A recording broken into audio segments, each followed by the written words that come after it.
I'm good to go. I guess then start off with UNO tomorrow night. Just your thoughts on, right? UNO tomorrow night? UNO. Yes. Tomorrow night, just the plan of attack, what you want out of it. Yeah, I mean, it's a good team. They're 5-1. They just beat Kansas 2 out of 3 at home. So it's the most important game on the schedule because it's the next game on the schedule. And so fans have been great. I thought the crowds were good again this weekend. And counting on them to be out here again tomorrow and get our team ready to roll. Who you throwing? Have not decided that yet. Yeah, sorry. Should we just stop asking? It's up to you. That's the truth, though. That is 1,000%. I'm not trying to be coy about anything. We're still looking at them. Pitching was a big story this weekend, though. So what did you feel like you learned about this staff from week 1 to week 2? Yeah, I thought they were great in the strike zone with all their pitches. We seemed to have control of the count. What I mean by that is it seemed to be 0-2 and 1-2 a lot. And so it allowed them the flexibility to throw what they want and throw it where they want. And they executed that very, very well. And it just didn't allow the other teams to get any kind of momentum going. And the entire staff, did a nice job of that. It wasn't just one guy. Everybody we ran out there did their job. You've always been the guy that's talked about being in the moment and kind of focusing on the moment. Is that more so given what the teams that you will face later this weekend? Yeah, I mean, I don't put much thought into that. Honestly, we put a lot of thought into how we prepare, obviously, but it's not about who we play; it's about how we play. And I think that's something that we're really trying to drive home with this group, because regardless of how tomorrow goes or the weekend goes, we have 12 weeks of baseball left in the regular season. So there will be no hey, we have arrived or we are this. Coming out of the weekend, we want to play well and we want to win every game that we play. But the name across from us not going to mean a whole lot. It's a neutral place this weekend. Have you played in one of those kind of tournaments before, like at Arizona? How do you approach the neutral site atmosphere and kind of that road trip? Yeah, there's a couple things that are different. Number one, the preparation is different because you're playing multiple teams. So it's a really, really busy week for the coaching staff. I mean, everybody was very busy. It was kind of quiet in everybody's office yesterday trying to get our ducks in a row for playing 4 opponents. I think it's a good, I wouldn't want to call it a dry run because it's what's in front of us.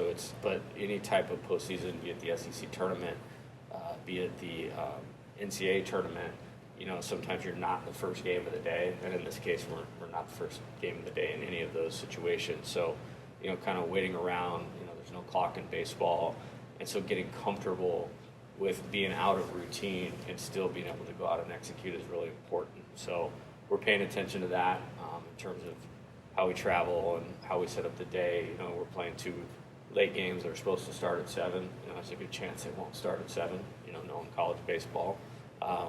So I think it's a good test for our team, mentally. And so, and one that I think we'll be able to use later on in the year, hopefully. We talking to you Thursday? Probably not. Yeah, that's a lot fine. of weekend Yeah, stuff done. For tomorrow's game, pitching-wise, are you good? Do you feel like you have the numbers? Yeah, I feel great about it, how we came out of the weekend. It was always, when I looked at the schedule, not a huge fan of the 5-game weeks. You have to play one of them, over the course of the schedule, and that was our 1 5-game week, and felt like we got out of it about as good as we possibly could in terms of being set up for tomorrow and the weekend. Can you talk about Malazzo's at-bats and why we've seen such a big jump in production? He's a good worker. He's a confident kid and has found some things that he's really believing in terms of his approach and has committed to that for a long time. I think in the fall, he had a very productive fall. Might not have been maybe from an external numbers standpoint, but from a quality at-bat standpoint, it was really good. And the same leading up to the season where we've kind of developed a blueprint of this is the type of hitter you need to be, this is the type of at-bats you need to take, and has been incredibly productive for us, which is great, and I'm very happy for him, and that's a big lift to our team, and I expect him to continue to do that. Are you generally pleased with how guys have gone about the process of watching what they're doing, trying to implement it on the field? Yeah, there's always going to be a work in progress. It's kind of really relative to the question you asked about this weekend and moving forward. I mean, there's things that we're going to do well that we can point to and go like, hey, we want this to be part of the way we roll moving forward. There's going to be things that are exposed where it's like, hey, we've got to get better and clean that up. And you want to do both of them in a way that is allowing you to be successful, and then you can move forward and improve. I think this past weekend was good in the sense that, I don't think any player on the team, I don't think the team took any at-bat, pitch, inning opportunity for granted, and I think we improved. And so I was pleased with that, and then that'll be the expectation, going forward into this week. How would you evaluate Mikhail's first couple starts and just how he's settling in? Yeah, I thought he was really good. I thought he was really good on Saturday. I think he made one bad pitch that, was where he gave up the 2 runs. And, other than that, I thought he was incredibly sharp. Threw the ball well where he wanted to, mixing in and out strikes, and did a nice job. I have a lot of faith in him. And, he's definitely going to be a key contributor, going forward. So there's, like I said, I think he'd like to have the one pitch back, but other than that, he was pretty good. Blake, there 96 pitches? I think it was 94 or 96. And my rule of thumb is this time of year, you're not going to start an inning over 90. And, that was his last hitter. It was either he was going to get him out or he was coming out of the game right there. Yeah, I guess you're cool with that this early in the season? Oh, he's prepared for it. How we do our ramp up, how we control the pitch count in the fall. We only let him go to a certain point in the fall. Like, nobody threw over 3 innings at any point in October, November. And then we start our build maybe a little bit earlier, from 15 to 30 to 45 to 60 to 75. He was 90 the weekend before the season, actually, and then right around there both times. So I felt like he was right where he needed to be. As far as roles, you and JK still kind of figuring it out? Do you feel like you got a good handle on? I think it's just giving guys I don't time? know if it's clear enough, because I think it's going to be, week to week type thing based on how we need to do it.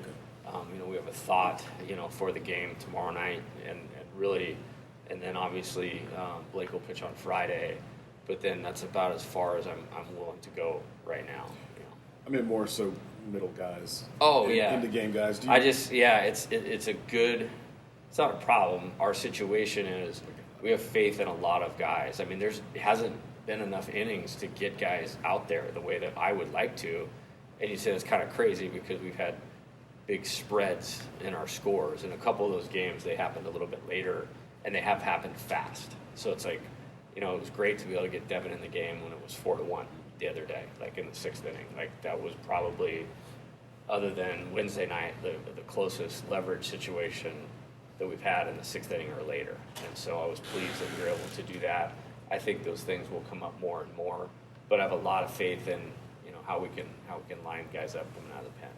Were you all expecting Blake to be able to be this like lockdown guy early on, like that, the juggernaut that goes long innings? I think his physical conditioning has obviously been well documented.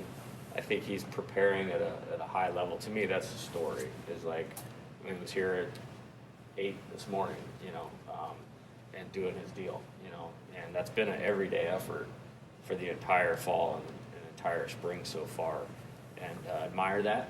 I think it's a very professional approach. He was obviously recruited here with the thought in mind he could be really good, and he's doing the things that he needs to do that. And I don't know that I say to expect 7 innings and no runs every time out, but why not? Right now, and I'm pleased with him on a lot of fronts. Like I said, the performances are great. And it's set a good tone for both weekends. But I think it's the lead up to those that gives me a lot of faith in him. How much can you weigh the success of this pitching staff this weekend? Obviously strikes are strikes, but how much of that can you take into account given the competition and what else is there left to learn? Yeah, I think it's about the execution of the pitches. I think those were very good. there was a lot of strikes thrown that weren't easy to hit, no matter who the hitter is. You know, we kind of go back and look at that. What did we get away with? I felt like against Maine, maybe we got away with a few. So I think the pitch quality was really, really improved. And it's all about going forward. So I think execution is execution, and you know that's really all the pitcher can control. And if they're doing that with the right mindset, highly committed to the pitch, convicted in what they're throwing, then I'm good. And then after that, after the ball's out of their hands, it's out of their hands. So, you know, from there, you hope the defense plays well, and we take care of it and put up a lot of zeros like we did this weekend. I know it's easy to say, take it one game at a time, and you've had a pretty consistent approach, but how do you reset the message when number one is on the schedule this weekend for guys who are 18, 19, 20 years old? Yeah, I think it's cool. I mean, it's great. I mean, it's why you come here.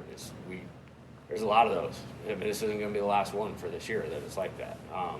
You know, so I think it's great. I think it's something to look forward to, but you can't win Saturday's game on Tuesday or Wednesday. You know, we can't win Friday's game before Wednesday, and I respect everybody. You know, it's college baseball. It's early in the season. You see it all over the country. I mean, you know, mid-majors are clipping, you know, Power 5 and top 20 teams right and left. This is not basketball and football. It's about the team that plays the best that day. And so it's maybe a different animal from the outside to understand. My hope is the players are gaining confidence in the correct approach to things, and that they're getting rewarded with solid play with that approach. And therefore it motivates them to stay within it, because that's really hard to do, as you said, with external distractions. But we got to keep trying to master that. Is that why you're so big on the breathing and the focus and the visualization for weekends like this? Definitely part of it. I think it's, you know, if you're focused on that, you can't really focus on anything else. And that's kind of the thought behind it, is it's very task at hand, you know, in the moment, you know, kind of deal. And I think, you know, you see it from time to time. I've seen it with a couple guys with our team early. If you bring past performances to the current performance, all you're doing is complicating the task. If you attach a ranking or a name to a pitcher, you're only complicating the task. And so just want everybody to be focused on doing their job, and I feel like that helps them do that. What are some areas that you're focusing on in practice this week? Like, obviously there were some defensive errors last week. Are those things that you're emphasizing again this week in practice? Yeah, and it's a hard game. You know, mistakes definitely happen, and then what we try to do is set up practice, or what we call training, to improve upon those as we're going, and then also be very good at the things that happen in the game the most. And you know, I think Coach Fitzgerald's done a really good job with the infielders. Like, I'm very pleased with the things that they're doing to prepare. We went back and looked at a couple of the mistakes, and are going to set up things that just a tick differently in terms of how we give them some of the reps. But with that being said, I'm very confident that both of those guys that play in the middle of the diamond can play in the major league someday. I really believe that.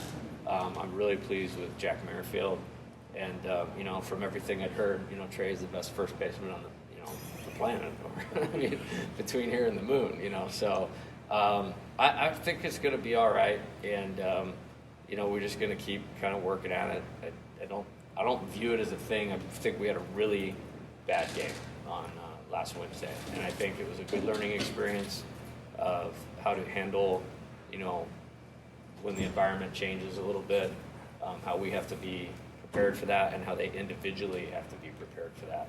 So I think that's the thing we probably want to improve on the most. Have you ever met Blake Dean, or kind of know his Yeah. history here? Yeah, for sure. I mean, we got a big picture of him. I see him every day, you know, when I walk into my offices, and rightfully so. And, you know, remember, you know, that 09 team, you know, I was probably in my fifth year as a Division I assistant, and pretty dominant team. I remember that series against Texas, you know, so knew his name. I know he got that job when he was really young, you know, and you know, had really good conversations with him. I actually tried to get him out to play us a couple times at Arizona. Didn't really work out, but when I got here, got right on it with the scheduling. They came down and played us in the fall, and developed a good rapport with him, and you know, he's doing a good job. He's doing a really good job. They had a good season last year, and they're off to a good start this year. I hate to do this to you, but what's a successful weekend look like In terms of results, for you? No. Not necessarily. I mean, I think the thing that I'm looking for the most is I feel like we've developed a very good competitive character, and have played at times with really good fundamentals. Like if we do those things, then it's very easy for me to surrender the results. I think this is a learning experience for all of these guys, but can we play baseball and just make it about the play and not attach anything to it? And I think if we do that, then I would consider that a success. And that happens at different times for different teams. I have a lot of faith in our players that they'll be prepared and ready to play, and I'm looking forward to seeing what that looks like. it feels like you're going from 0 to 60 in sort of competition goes. Is that really, like you said, on the coaches to get them, the scout ready, to kind of... Well, we're definitely going to do that. I mean, that's not even a question mark. I think, when I look at it, it's playing in a different ballpark. Obviously, it's a major league ballpark. We're traveling and getting on a plane for the first time. All of those types of things and handling those professionally. So when the game starts, it's about that pitch and that at bat and doing your job. So that, for me, that's where the focus is going to be. And what the good part about that is that's not any different. Adjusting to the venue, neutral crowds, all that kind of stuff. Like those are real, and we got to do a good job with that. But they're still external to the actual play. So can we simplify it, back to the play?